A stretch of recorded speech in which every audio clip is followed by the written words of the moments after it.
d'être sur la ligne Maginot, d'entendre siffler les pruneaux. Entre nous, puisque c'est la guerre, y a rien à faire, il faut ce qu'il faut. De trimballer tout son barda, son masque à gaz, etc. Ça fait dire que la vie est moche, mais les sales boches nous paieront ça.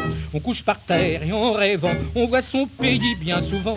Mais quand on vient en permission, après des mois de privation, on est choyé, la chose est sûre, on vous procure des distractions.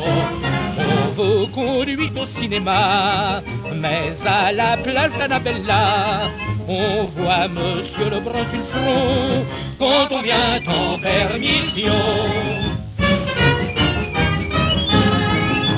De rester pendant des nuits, des jours, sans femme à qui faire la cour, et sans avoir seulement de sa belle quelques nouvelles, ça manque d'amour. On a beau dire que sous les cieux, les pauvres hommes sont malheureux, n'empêche que le soir au clair de lune, une petite brune, ça serait fameux.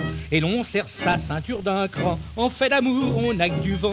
Mais quand on vient en permission, et qu'on a fait des provisions, de plaisir, d'amour et de flamme, à sa petite femme, pleine de passion, on prouve que le soldat français travaille toujours avec excès aux choses de la population quand on vient en permission.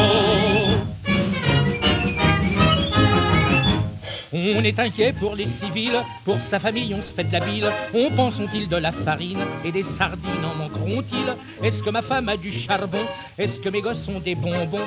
Et ma grand-mère, ma tante, ma sœur ont-elles du beurre et du savon? Ont-elles encore des légumes secs, des pommes de terre et du beefsteak? Mais quand on vient en permission, avec un peu d'appréhension, on voit que les vieux comme les jeunes, personne ne jeûne à la maison.